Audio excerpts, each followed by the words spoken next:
Finish with a bang. Someone who pitched in numerous World Series.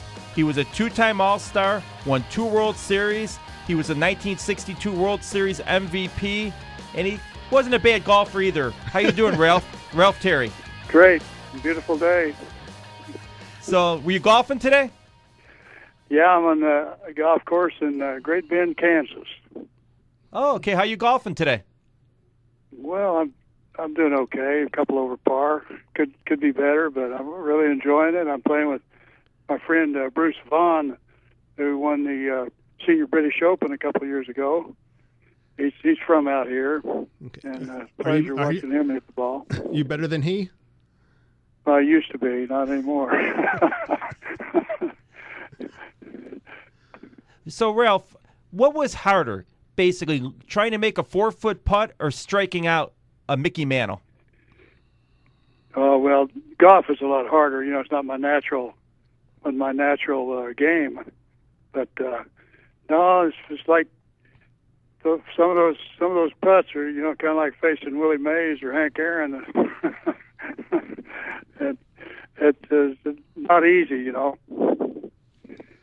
Who was the toughest batter for you to face?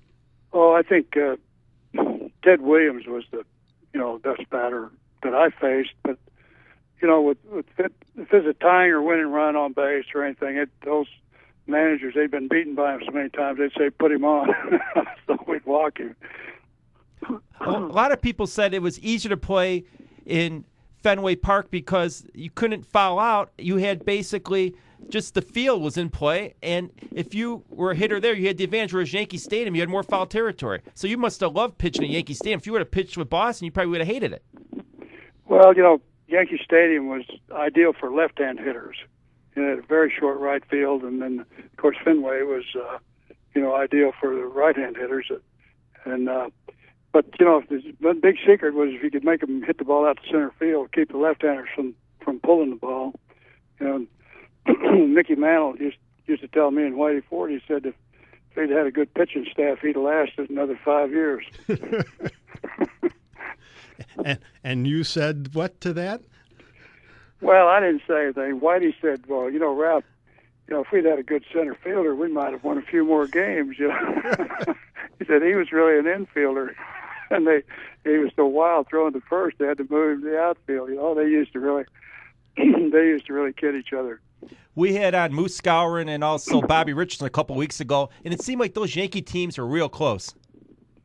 Yeah, we were really tight there. That $1 million infield, they were great. You know, with they call it the $1 million infield. You know, Moose and Bobby and Tony Kubek and Clete Boyer on third, and the great catching staff. You had they hit 62 home runs there in '61. That Elston Howard, Yogi Berra, John Blanchard, and then you had a great outfield. You know, Mantle in center and Roger in right. And, you know, Roger broke Ruth's record there, hit 61 in '61, and he held that record for 37 years, longer than Ruth. And you know, they souped up the ball a little, lowered the mound, shortened all the fences except the old parks, you know, Wrigley and Fenway. Still nobody did it. And he's a 2-time MVP, and the poor guy, they left him out of the Hall of Fame. Why? Bad deal. Do you think the fact that he broke Ruth's record and people just fixated on that and they didn't have an appreciation for the complete ball player that he was, that Maris never got his due? No, he got in a feud with the sports writers at that time, and you know, in spring training, he got in an argument, and he got in an argument with Oscar Fraley, and Fraley wrote a bad article about him, and then the others jumped on him, and so he said, well, I'm not going to grant any interviews to the sports writers. I'll just do radio and TV interviews, and they were the ones that voted you in those days, and boy, they left him out. And, you know, when your time is right, that's when you got to go in, you know, because every year there's new heroes and new guys. Then they had the old-timers committee, oversight committee, and 3 National Leaguers, 3 American Leaguers. And, you know, they'd bring up a name, and it'd be 3, 4, and 3 against. It was like the Democrats and the Republicans. And nobody was getting in there for a while. No, it's tough because, again, they want it to be so select that they're leaving out a lot of great players there. I mean, it's absolutely amazing. I mean, look at Ron Santo. Ron Santo should be in, but they won't let him even sniff it. Wow, that's a guy. Well, there's a lot of deserving guys, and there's a Hall of Fame. There's Mantle and Williams and Aaron and Mays and Musial and Koufax. Guys like that from our era. They're Hall of Fame, and then there's another Hall of Fame. But no, Maris should be in for breaking Ruth's record, being the home run champ, and holding that record for so long, and then being a two-time MVP, which means he was a dominant player in his era. And still, if he's not in, why even have a museum? And but anyway, we had, those are great years. I remember being in the dugout, and those guys were hitting all the home runs. The team hit 240 homers, and most in history. And I said, boys, we're going to look back on this. History is being made. But those are the good days, and boy, we sure enjoyed it. Was there a favorite season that you had? Well, for me, 61 was a great year. I missed 6 weeks early in the season and had 16-3, a good percentage that year. But and a lot of great things that year. I pitched the Astros game when Maris Ford Frick declared he had to break Ruth's record in 154 games, and it was in Baltimore. We clinched the pennant that night, 4-2, and he hit his 59th, and he hit one into the wind. It was about a 20-mile-an-hour wind blowing in from right, and he caught it up against the fence, and then he hit one that just missed the foul pole in the right field. Could have had 3 that night, but that was fair. But 62 was my best year. I won 23 that year, and then 2 more in the Classic, and got the MVP, and really. I was fortunate to win that game. It was 1-0. The Giants had 2 on the ninth, 2 out, and McCovey lined out to Richardson. He had him play perfect way over in the hole to pull, like we used to play Williams, and had to shift on him. Boy, he smacked it right at him. Were you the pitcher? Did you throw that pitch that McCovey hit? Yeah. I pitched 9 innings at 1-0. When the ball went off his bat, what did you think? Yeah, well, I didn't have time to worry. He hit it hard. I saw the ball go by me. It was about shoulder high, and I knew that I had a man over there somewhere, and sure enough, Bobby had him played right. Now, that ball was hit about as hard as any baseball's been hit, I think. Yeah, it was hit. It was hit hard. It had some top spin on it, kind of a sinker, and so he had got to give fielders a lot of credit, and I want to thank Abner Doubleday for designing the game with a second baseman. But I used to kid Ralph Houck, our manager. That was 61 was his first year, and he inherited that great team. Stengel retired. I said, I threw the home run pitch to Mazeroski in the 9th inning in Pittsburgh, and I'm the only guy that threw the final pitch in 2 seventh games. I lost one and won one. But I said, Ralph, I got you your job. If I threw that pitch to Mazeroski, I said, Stengel, Casey would still be managing. Were you more nervous? He didn't think it was funny. Were you more nervous in 62, remembering what happened in 60? Well, yeah, a lot of guys that picked me to lose, because I lost 1 7th game, and then I go out there again. I was just thankful to have a second chance, to pitch in another 7th game and kind of redeem myself. And so anyway, everybody was nervous. That was about the utmost pressure, a 1-run ball game like that. And every fly ball, every ground ball could have made a difference, And so anyway, I didn't have a base runner, 2 out in the 6th, and Sanford got a hit. The pitcher got a hit off of me, and I had a 2-hitter going the 9th. But anyway, it was I had pretty good luck with Mays and Spada. We had those right-handers. We had the big, like you said, that big center field in Yankee Stadium. I could get them to hit the ball out that way, and it was 470, 460. It was a cab ride out there. So they had a lot of long fly balls, but it was it was two great teams. You know, they had a great lineup. They had Mays, McCovey, and Spada, and Alou brothers, and Marichal, and on and on. We had Maris and Mantle, and Whitey Ford, and Yogi, and Howard. You know, all our great players. The two heavyweight teams. But it was, and the money, we needed the money in those days. You know, it was good money. We played hard, and, you know, it was the winner share. I think we got $12,000 a man. The losers got $8,000. In the Pittsburgh series, we got $4,800 a man, and the winners got $6,000. I remember Whitey Ford said, I was going to buy a Cadillac this winter, but I guess I had to buy a Ford. What was more fun, basically playing with Mickey Mantle or playing on the same tour as Arnold Palmer, both legends in their own sports? I'll tell you, I'm a fortunate man to get to play with great athletes in two major sports. I was figuring it out by playing the senior tour. I got to play with 55 different guys who won majors.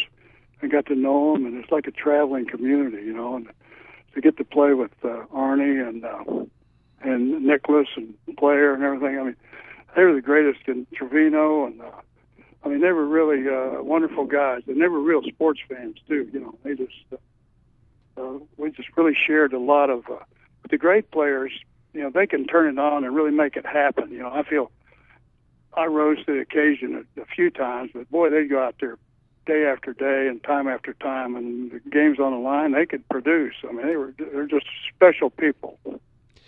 How did you get started playing golf?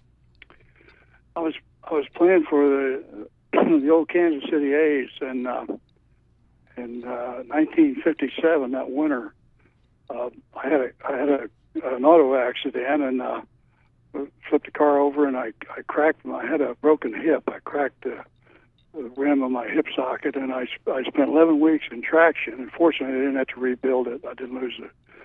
And I went to spring training. I couldn't do my running. You know, as a pitcher, you got to do a lot of running and conditioning. And so we had a couple of old coaches. Don Hefner, who was the infield coach, had played back in the days of Ruth with the Yankees, and Bob Swift was a catcher.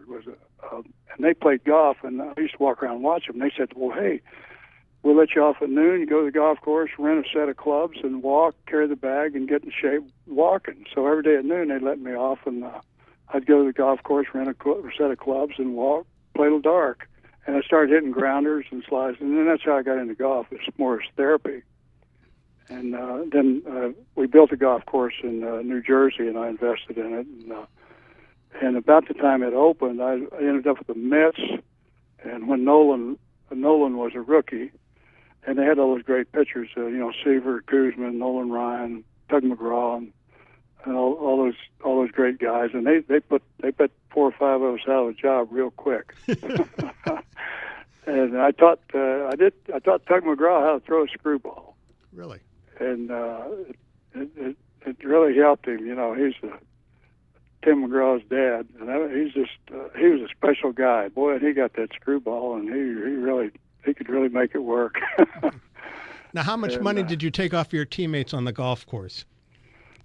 Well, we used to play. When I started, Mantle used to play, and you know, Billy Martin and Whitey, and they needed a fourth. You know, they used to let me play, and Mickey would give me a couple of shots on the long holes and one shot on the par threes, and then it cut down for nothing, you know. And then he used to say he paid my expenses in spring training.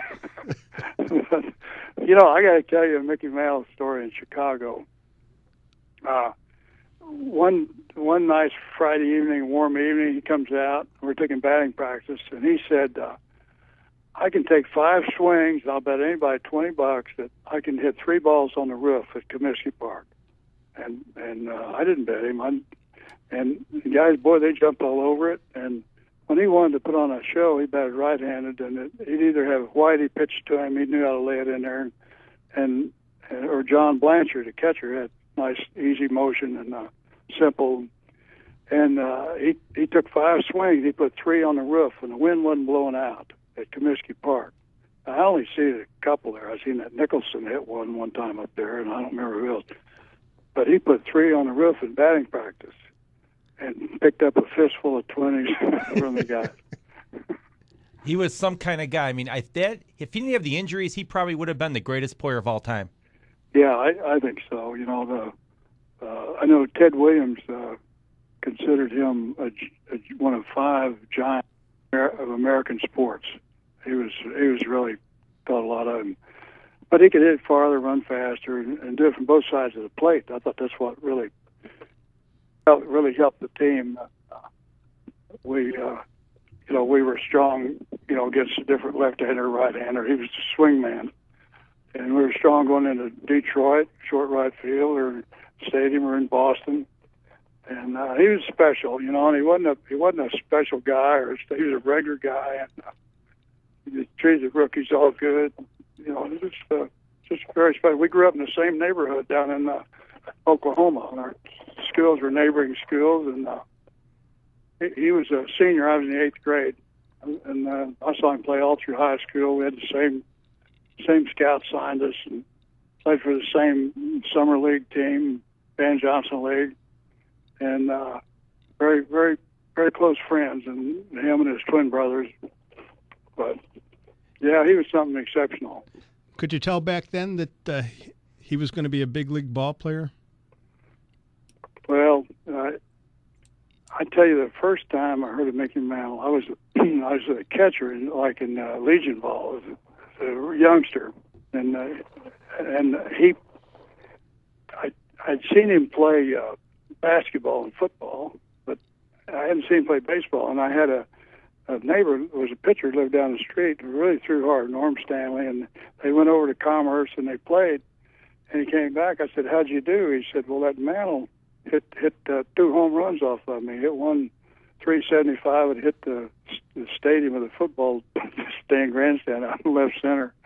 And that's the first time I heard about him as a baseball player. And he hit these 2 bombs. So yeah, then he was pretty special. He wasn't that big in high school. He kind of muscled out. He got a little bigger, and it's just like Darrell Royal played at Oklahoma University, was All-American years ago, and Bud Wilkinson had him show Mickey Mantle around the campus one day, and years later, Mickey said, "Darrell, you remember when Bud Wilkinson had you show me around the campus at Norman?" And he didn't remember. He said, well, yeah, but you weren't Mickey Mantle then. Do you ever go to Bill Mazeroski? You know what? You owe me. If it wasn't for me, you wouldn't be in the Hall of Fame. Well, Maz, I think he felt that really kind of worked against him. People thought he was like a one-shot wonder, and I think for a long time they overlooked his actual overall record.